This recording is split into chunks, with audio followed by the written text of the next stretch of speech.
Sir law के answers किस तरीके से लिखने हैं? तो देखिए, लॉ के आंसर्स में कुछ बातों का हमें ध्यान रखना होता है जो मैं आपके साथ डिस्कस करूंगा एक एक करके। सबसे पहली चीज, जब आप लॉ के आंसर्स लिख रहे हैं तो उसका सेक्शन नंबर कोट करने जरूरी है, उसके बिना नंबर नहीं मिलेंगे, ऐसा कुछ भी नहीं है। रादर देन सेक्शन की जगह आप एक्ट का नाम लिखिए इस तरीके से कि according to the provisions of Indian contract act, offer means, acceptance means, मतलब जो भी आपको लिखना है उसके एक्ट का नाम लिखिए रादर देन आप सेक्शन याद करें और उसे गलत करके आए। क्योंकि होगा क्या, अगर आपने सेक्शन नंबर याद कर भी लिया सपोज और वहां पे आप गलत लिखा है तो आपने चाहे पूरा आंसर ठीक लिख रखा है, अगर आपका सेक्शन नंबर गलत है आपको 0 नंबर मिलेंगे। ये बात ध्यान रखना। तो गलती से भी सेक्शन नंबर 99.9% कॉन्फिडेंस भी श्योर हो तो भी मत लिखना अनटिल अनलेस वो 100% ना हो। और कोई आप अगर लिख भी आओगे तो उससे आपको कोई स्पेसिफिक एज या बेनिफिट नहीं मिलने वाला, क्योंकि इसकी कोई रिक्वायरमेंट ही नहीं होती है। तो पहली चीज, जब भी आप आंसर्स लिख रहे हैं तो आपको ऐसे लिखना है according to the provisions of जो भी एक्ट है।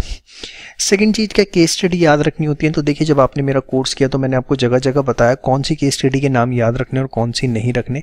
और अगर नहीं याद आता है वहां पे केस स्टडी का नाम या आपने नहीं याद करे तो बिल्कुल भी जरूरी नहीं है, आप एक सिंपल सी लाइन लिखिए, in the decided case law it was held, और जो भी उसके फैक्ट्स हैं आप वो लिख दीजिए, दैट्स इट। और कुछ आपने नाम वाम नहीं याद करा या आपने इंपॉर्टेंट केस स्टडीज का भी नाम याद नहीं करा, वहाँ पे ऑन द स्पॉट याद करके गए, भूल गए, आपको सिंपल सी एक लाइन लिखनी, in the decided case law it was held, और जो भी फैक्ट हैं सीधे वो लिख दीजिए, कोई आपका नंबर नहीं कटेगा। पॉइंट नंबर 3, आप लॉ के अंदर कोशिश करिए कि टेक्निकल वर्ड्स यूज हो rather than the general word. जैसे कुछ एग्जांपल मैंने समझाने के लिए लिए हैं यहाँ पर। जैसे आपको लिखना है अमाउंट, पैसों की कोई बात लिखनी है तो अमाउंट की जगह कोशिश करिए कंसिडरेशन लिखा जाए। देखिए, ये वो चीज़ें जो हमें पता होती हैं, कुछ नई चीज़ें याद नहीं करनी, लेकिन हम लिखते हुए इन बातों का ध्यान नहीं रखते। आपको लिखना है डिसाइडेड तो उसकी जगह बेटर है आप एग्रीड लिखिए। परमिशन लिखना है तो उसकी जगह बेटर है कंसेंट ऑब्टेन्ड लिखिए। ऑर्गेनाइजेशन लिखना है उसकी जगह बेटर है एंटिटी या फर्म लिखिए। टोल्ड लिखना है तो लिखिए ऑफर्ड या एक्सेप्टेड। चेंजेस लिखना है तो आप लिखिए ऑल्ट्रेशन, या विल लिखना है तो उसकी जगह शेल या मे। मैंडेटरी है तो शेल और ऑप्शनल है तो मे। तो कोशिश करिए कि जो लॉ के टेक्निकल वर्ड्स हैं वो यूज़ किए जाएं rather than the general words. और इसके बाद सबसे चौथी चीज़, लॉ के अंदर टू द पॉइंट आंसर बच्चे लिखने की कोशिश करते हैं कि एकदम पॉइंट पे हिट मारते हैं। सपोज एक छोटा सा एग्जांपल देता हूँ, acceptance can not be before the offer. Acceptance offer से पहले नहीं हो सकती, ये पॉइंट आप बहुत कॉमनली पढ़ते हैं। तो सपोज इस पर कोई केस स्टडी आ गई, आप उसका आंसर लिख रहे हैं, कुछ भी आप लिख रहे हैं तो आप सीधे लिख देते हैं according to the provisions of Indian contract act acceptance can not be before the offer, therefore इसका आंसर ये या ये होगा। ठीक है, वो गलत नहीं है, लेकिन कोशिश करिए कि डिटेल्ड आंसर लिखा जाए कि जब आप एक्सेप्टेंस ऑफर की बात ही कर रहे हैं तो एक्सेप्टेंस की डेफिनेशन, ऑफर की डेफिनेशन आप उसके अंदर लिखें कि ऑफर होता क्या है, एक्सेप्टेंस क्या हो।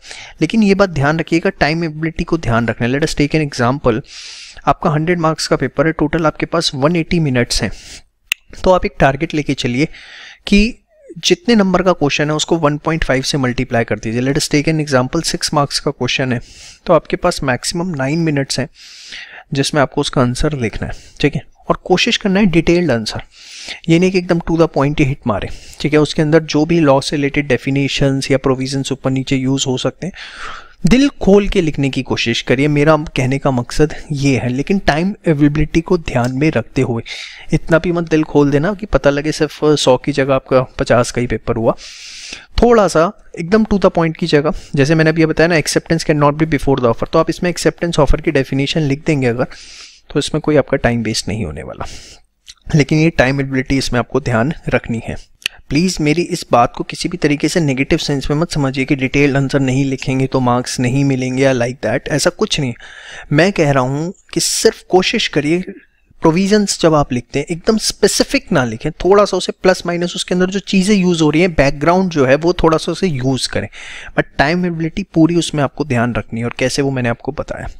फिर बात आती है कि सर केस स्टडीज़ का जब हम आंसर लिख रहे हैं तो किस तरीके से लिखें। देखिए, केस स्टडीज़ के जब आप आंसर लिख रहे हैं तो 5 पॉइंट्स उसमें ध्यान रखिए। सबसे पहली चीज़, क्या जो भी एक्ट है उसका आपने उसमें जो रेलिवेंट प्रोविज़न है वो मेंशन किया है। पॉइंट नंबर 2, अगर उसमें कोई केस स्टडी यूज़ हो रही है तो वो आपने मेंशन करी है। पॉइंट नंबर 3, जो भी आपके पास क्वेश्चन में फैक्ट गिवन है वो एज इट इज़ आपने आंसर्स में लिखे हैं या नहीं। बच्चे सोचते हैं कि वो नहीं लिखने होते, बट जो क्वेश्चन में फैक्ट्स हैं एज इट इज, वो 3-4 लाइनें जो भी होती हैं वो आपको एज इट इज जरूर लिखनी है।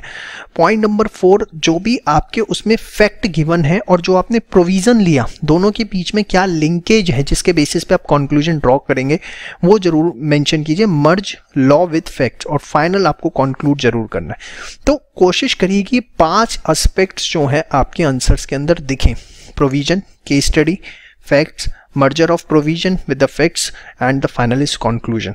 तो जनरली होता क्या है, अगर आप सबके लिए एक एक छोटा छोटा पैराग्राफ भी बनाते हैं तो मिनिमम 4 पैराग्राफ्स तो बनेंगे, 1 2 3 4, और अगर केस स्टडी भी हुई उससे रिलेटेड तो 5 पैराग्राफ्स आपके बन जाएंगे। ठीक है, तो इस तरीके से हमें एक केस स्टडी का आंसर प्रेजेंट करना होता है। और बाकी घबराइए किसी तरीके से नहीं कि लॉ के अंदर कुछ बहुत टेक्निकल चीज़ें लिखनी है, आप बस ये मेरी छोटी सी बातें जो हैं ये आप ध्यान रखिए, इससे ज़्यादा लॉ में कुछ भी अलग नहीं है। अल्टीमेटली एक नॉर्मल सा पेपर है। हाँ, कुछ बातें ध्यान रखनी है जो मैंने आपको बता दी, आप इतना ध्यान रखेंगे that will be more than sufficient. जय श्री श्याम।